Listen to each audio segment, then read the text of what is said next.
Lisa with InkandInspirations.com. Thank you for joining me. I'm an independent demonstrator with Stampin' Up, and today I'd like to show you this little treat basket. Doesn't have a handle this time, but it's made like a berry basket. The sides are open and it's connected at the four corners. So it's really easy to put together, so let me show you how to do that. You're going to start with a piece of cardstock, and this is So Saffron, and it's cut at 6.5 inches square. And then I scored it at 2 inches away from the edge on all four sides.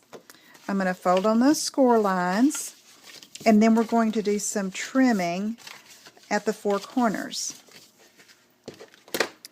Get my paper snips, and we're just going to cut off these four corners that are formed by the intersecting score lines.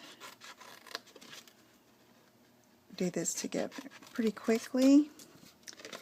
And then you're going to need a hole punch. I tried a 1/16 inch punch and it was just too small a hole to thread my baker's twine through. So I'm going to use my Crocodile. You could probably just use a desk hole punch, you know, one you might find at an office supply store, but just something bigger than a paper piercer or, you know, just a tiny hole punch like this one. This one was just too small, this little bitty tiny hole. So I've got my four sides here, and I've got some designer paper from the Retro Fresh, collection, and these are cut at 2 1/4 by 1 3/4, and I'm just going to quickly apply those to the four sides before we put it together. I love the soft colors in this paper. It's really pretty, and it's trendy too. Some of the prints are the arrows and geometric look, so I like it.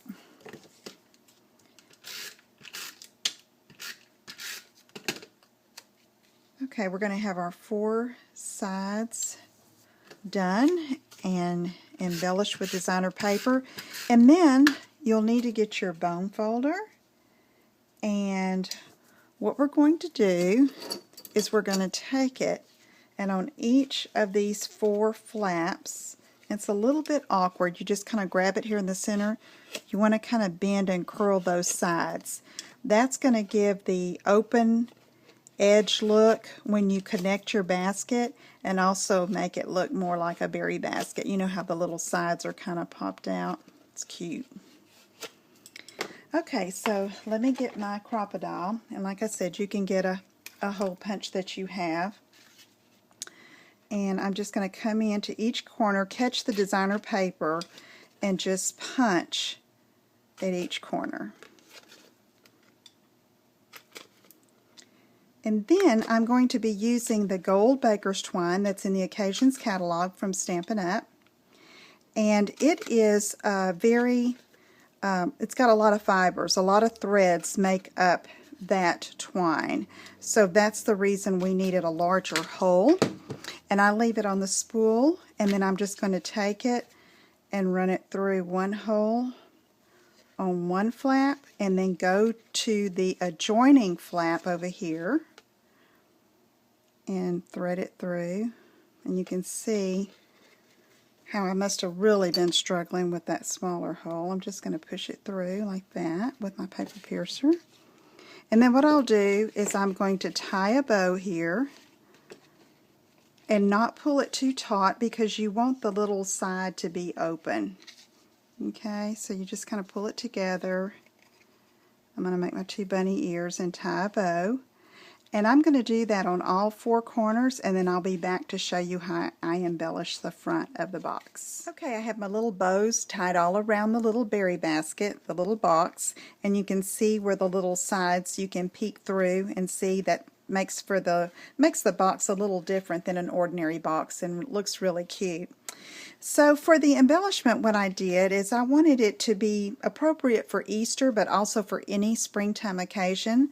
So I took this stem, this floral stem from the Happy Watercolor set, and I stamped it in Versamark onto Naturals Ivory cardstock. and I embossed it in gold, and then took my blender pen and my coordinating inks to go with the designer paper and just colored that in, sponged around the edges a little bit with So Saffron, and punched it with my 1 3/8 inch circle punch.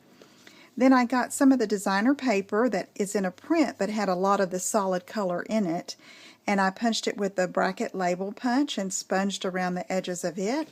And I'm just going to apply my image to the center here, and you can see that borders that really pretty.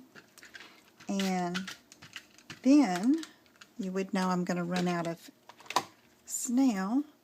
I'll go ahead and use some Tombow to apply this to what I'm going to call the front of my berry basket. And then when I decide how I'm going to use it, I may put a sentiment at the bottom from my Teeny Tiny Wishes set, either Happy Easter or Just for You. So you can take some coordinating cardstock, like this is baked brown sugar that's also in the designer paper. Shred it up and slice it real thin and use it for a filler for your box. So if you have any questions, please email me or leave a comment here. My email address is lisa@inkandinspirations.com. I hope you'll visit my website at www.inkandinspirations.com and see my other projects there. Thanks for joining me. See you again soon. Bye-bye.